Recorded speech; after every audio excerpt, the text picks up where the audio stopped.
Good morning students. आज के video में हम अध्ययन करेंगे सेल क्या हैं और सेल के बारे में पूरी जानकारी प्राप्त करेंगे। सेल, अगली स्लाइड में आप देखेंगे कि हम मैटर के बारे में जानते हैं, चाहे सॉल्ट हो, वाटर हो या शुगर हो, ये सभी मैटर हैं। मैटर को जब मैंने आपको बताया था कि कोई भी चीज़ जो स्थान घेरती है, जिसका अपना द्रव्यमान होता है, वो सभी मैटर कहलाते हैं।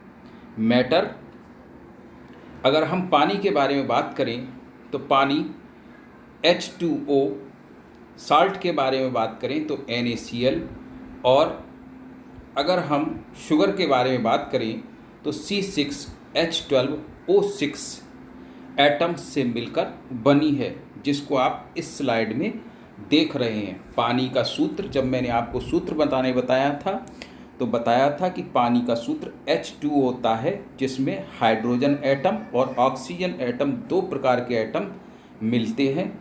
NaCl में भी सोडियम एटम और क्लोरीन एटम मिलते हैं। इसी प्रकार शुगर में कार्बन एटम, हाइड्रोजन एटम और ऑक्सीजन एटम से मिलकर ये बनता है। कहने का अर्थ है कि अगर हम पानी को कह रहे हैं तो हाइड्रोजन एटम और ऑक्सीजन एटम की बात कर रहे हैं, सोडियम एटम और क्लोरीन एटम की बात कर रहे हैं तो नमक की बात कर रहे हैं, और C6H12O6 की बात कर रहे हैं तो कार्बन, हाइड्रोजन और ऑक्सीजन एटम्स की बात कर रहे हैं। ये देखिए, इस स्लाइड में मैंने आपको ये दिखाया है कि H2O का मतलब हुआ हाइड्रोजन एटम और ऑक्सीजन एटम, और सोडियम क्लोराइड का मतलब हुआ सोडियम एटम और क्लोरीन एटम। इसी प्रकार C6H12O6 का अर्थ हुआ कार्बन, हाइड्रोजन और ऑक्सीजन एटम। कहने का अर्थ है H2O में दो एटम्स हैं, NaCl में दो प्रकार के एटम हैं, और C6H12O6 में तीन एटम्स मिलकर इस मैटर को बना रहे हैं। इसको आप ध्यान से रिव्यू कर लें। अगली स्लाइड में अगर आपसे मैं पूछूं कि पानी, तो आप कहेंगे कि इसमें दो एटम्स हैं। सोडियम क्लोराइड या नमक की बात करूं तो आप कहेंगे ये दो एटम्स से मिलकर बन रहा है। इसी प्रकार जब मैं शुगर की बात करूं तो शुगर तीन एटम्स से मिलकर बन रहा है। दूसरे शब्दों में एटम्स मिलकर कोई भी मैटर बना रहे हैं। दो एटम हाइड्रोजन और ऑक्सीजन मिलकर पानी बना रहे हैं। दो एटम सोडियम और क्लोरीन मिलकर क्या बना रहे हैं? NaCl बना रहे हैं। इसका अर्थ ये है कि अलग अलग प्रकार के एटम आपस में रासायनिक सहयोग करके मैटर बना रहे हैं। यानी मैटर की अगर छोटी से छोटी बेसिक यूनिट पूछी जाए तो आप कहेंगे कि एटम इसकी बेसिक यूनिट है। इसी प्रकार आप जो शर्ट पहने हुए हैं उसकी बेसिक यूनिट धागा होती है। यानी किसी भी चीज़ की जो बेसिक यूनिट है उसको बायोलॉजी में हम सेल के नाम से जानते हैं। आइए देखें अगली स्लाइड में। विश्व के सारे पदार्थ एटम से मिलकर बनते हैं। यानी एटम विश्व की सभी मैटर की छोटी से छोटी इकाई है। दो एटम से ज़्यादा मिलकर या 10,000 दो एटम मिलकर मॉलिक्यूल बनाते हैं। बहुत सारे मॉलिक्यूल्स मिलकर पॉलीमर्स बनाते हैं। पॉलीमर्स लिपिड, प्रोटीन्स, कार्बोहाइड्रेट और एसिटिक एसिड के रूप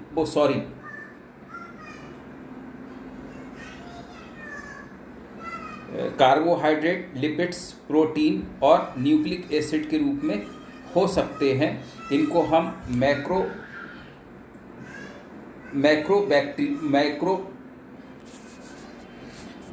मॉलिक्यूल्स भी कहते हैं। तो अगर मैं आपसे पूछूं कि भाई यही सेल को बनाने के लिए काम में आते हैं। ये पॉलीमर्स मैक्रो मॉलिक्यूल्स भी कहलाते हैं। हमारे शरीर का 70% भाग सेल से मिलकर बना है। तो बच्चों, क्या मैं आपसे पूछ सकता हूँ कि सेल को बनाने के लिए सेल क्या है? तो सेल किसी भी लिविंग ऑर्गेनिज्म की छोटी से छोटी स्मॉलेस्ट बेसिक यूनिट है। इसको हम फंक्शनल और स्ट्रक्चरल यूनिट के नाम से भी जानते हैं, क्योंकि किसी भी लिविंग ऑर्गेनिज्म का काम करने का मतलब है कि उसका सेल अच्छे से काम कर रहा है और बहुत सारे सेल मिलकर उसमें क्या कर रहे हैं, उसको एक स्ट्रक्चर भी प्रदान कर रहे हैं। अगर मैं कहूँ सेल किससे मिला हुआ है, तो सेल प्रोटीन, लिपिड्स, कार्बोहाइड्रेट्स और न्यूक्लिक एसिड्स आदि से मिलकर बनता है। आइए अगले वीडियो में देखते हैं कि सेल को और अच्छे तरह से समझते हैं कि अगर हम किसी बिल्डिंग की बात करें तो इसकी बेसिक स्मॉलेस्ट यूनिट क्या है? ब्रिक होती है। यानी ये जैसे हमारी बॉडी में बेसिक स्मॉलेस्ट यूनिट क्या है? सेल। ऐसे ही बिल्डिंग की जो स्मॉलेस्ट बेसिक यूनिट है उसको हम क्या कहेंगे? ब्रिक कहेंगे। अब इनको देखने के लिए आइए अगली स्लाइड पर चलते हैं और देखते हैं अगली स्लाइड में क्या बात समझाने की कोशिश की गई है।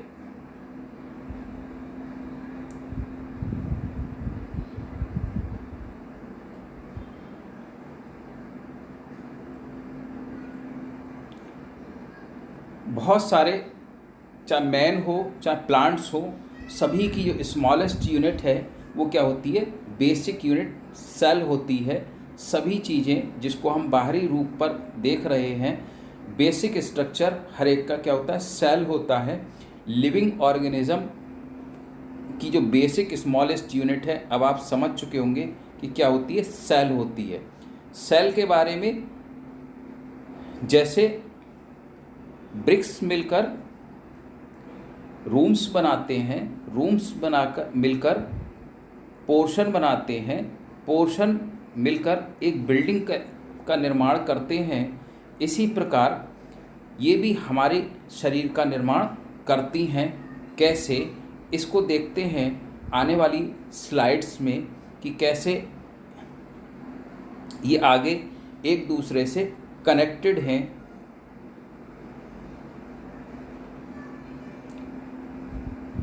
सेल बेसिकली दो प्रकार के होते हैं।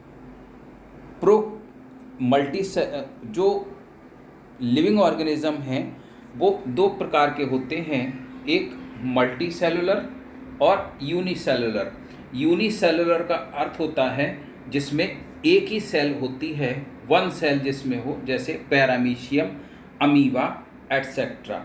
दूसरा मल्टी सेलुलर, मल्टी का अर्थ होता है मैनी सेल्स। ऐसे लिविंग ऑर्गेनिज्म जिसमें बहुत सारे सेल्स होते हैं, मल्टी सेलुलर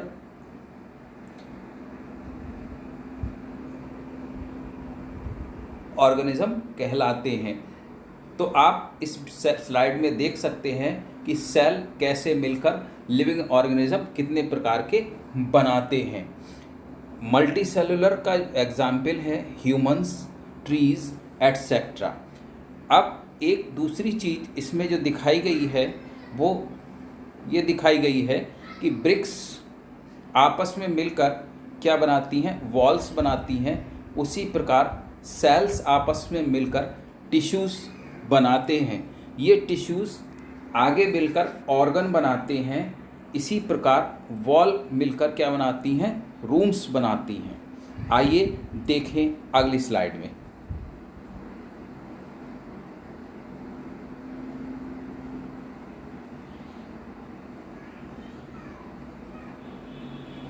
देखिए वॉल्स मिलकर क्या बना रहे हैं? रूम बना रहे हैं। और जिस प्रकार टिश्यूज़ मिलकर क्या बनाते हैं? ऑर्गन्स बनाते हैं। बच्चों, हमें अपने ज्ञान का केवल ट्रांसफ़र करना होता है। एक प्रकार का ज्ञान दूसरे प्रकार के ज्ञान से कोरिलेट करना होता है। उसी प्रकार पोर्शन मिलकर क्या बनाते हैं? वॉल्स मिलकर रूम्स बनाते हैं और रूम्स मिलकर क्या बनाते हैं?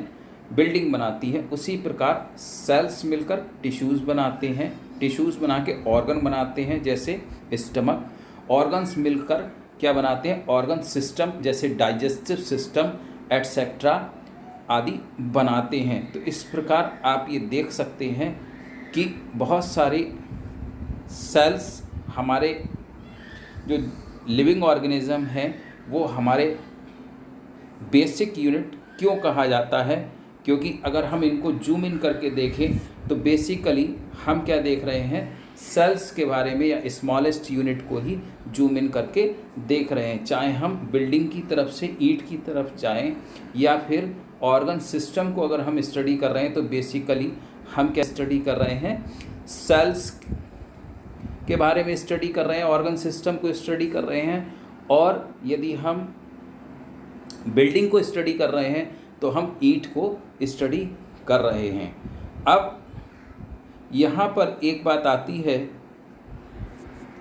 कि एटम विश्व की हर किसी चीज़ की स्मॉलेस्ट यूनिट होता है और किसी भी लिविंग ऑर्गेनिज्म की जो स्मॉलेस्ट यूनिट है वो सेल होती है।